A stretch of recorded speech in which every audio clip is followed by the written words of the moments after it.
No meu último vídeo eu comentei sobre o patrulhamento ideológico que vem forçando proibições a autores, livros, filmes, até marcas e nomes de produtos associados por alguns a racismo ou homofobia e na verdade nem são, mas fazem parecer que sim, para exigir censura ou ameaçar de boicote se continuarem em circulação. E eu comentei também que a língua é outra vítima dos ataques com viés ideológico, mas disse que eu faria um vídeo à parte porque essa questão é muito mais ampla e, na minha opinião, merecia uma análise em separado.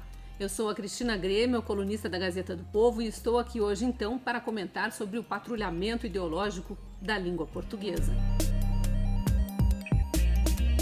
Não é de hoje que a gente está vendo pessoas forçando uma mudança na forma de falar. Começou com aquela história do todos e todas.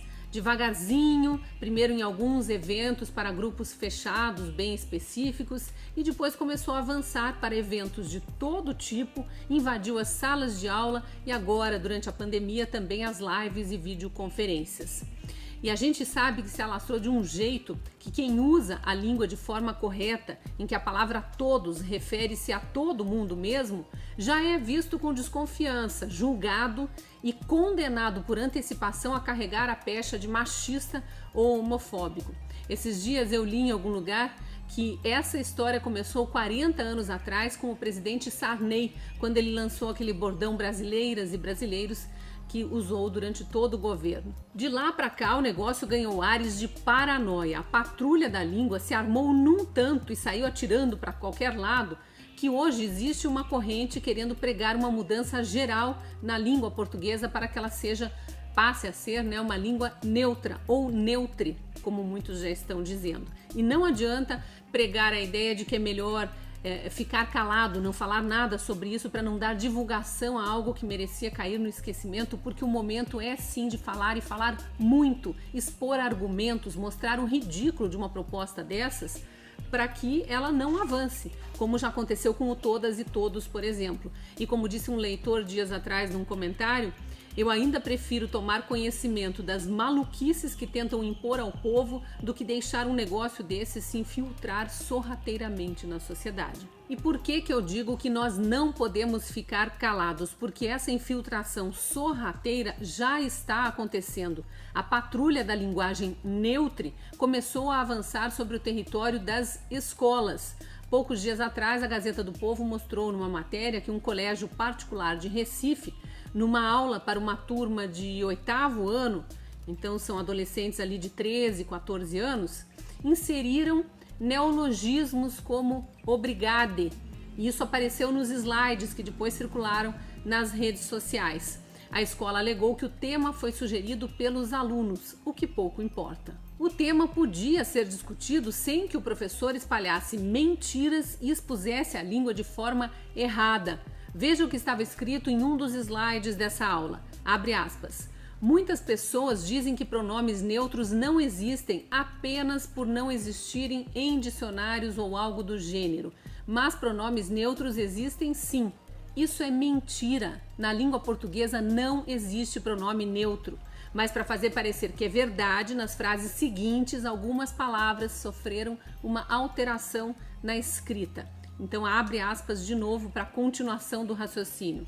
Os pronomes neutros são uma forma de nos referirmos a alguém de forma que essa pessoa se sinta mais confortável.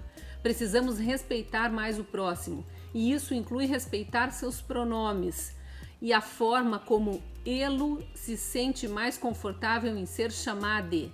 Obrigado pela atenção. Tem que respirar fundo depois de ler algo assim, né? Forçar uma maioria a aceitar rotulações e modismos de uma minoria é chato, mas querer mudar a estrutura da língua é algo pior, eu diria perigoso até, porque quando se mexe na língua é um primeiro passo para atingir a cultura e entrar na mente das pessoas. Por sorte, o que essa turma da linguagem neutra quer fazer é impossível na língua portuguesa. E agora eu me permito transformar esse vídeo numa mini aula para trazer argumentos que ajudem depois você a rebater a rebater essa proposta da linguagem neutra toda vez que ela surgir numa discussão. Em outra publicação recente aqui da Gazeta do Povo, uma professora de português, que também é escritora, ou seja, é uma profissional da língua, escancara a impossibilidade de se mexer no português para transformar numa língua neutra, como é o caso do inglês, por exemplo, que não tem artigos para diferenciar coisas ou pessoas classificadas como masculino ou feminino. No português, a gente tem não só os artigos, mas também substantivos, adjetivos, plurais, até numerais, combinando com o gênero atribuído às palavras. Então, se fôssemos dizer, por exemplo, que casa não é um substantivo feminino, teríamos que mudar todas as palavras da frase uma casa amarela linda, porque aqui o numeral uma e os adjetivos amarela e linda estão no feminino para combinar com casa, que é um substantivo feminino. Mas a argumentação da professora Vivian Mansano vai muito além disso. Ela entra no mérito das palavras finalizadas com são, com o, né? Então, depressão, impressão, ficção, ação, são todas palavras femininas.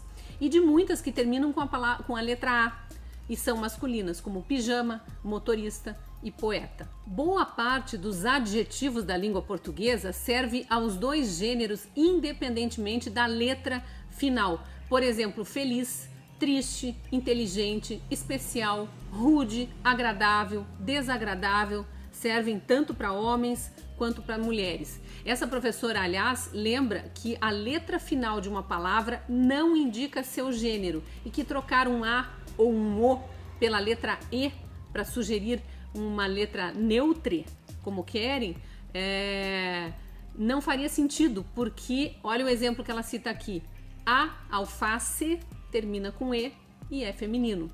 O elefante termina com E e é masculino. Então, nada disso tem a ver com o gênero. A letra final das palavras não necessariamente significa que a língua está pendendo para o feminino ou para o masculino. Esse detalhe das palavras que terminam com E é crucial na discussão. Muitos defendem que palavras terminadas com E já são neutras e citam os exemplos de atendente e estudante.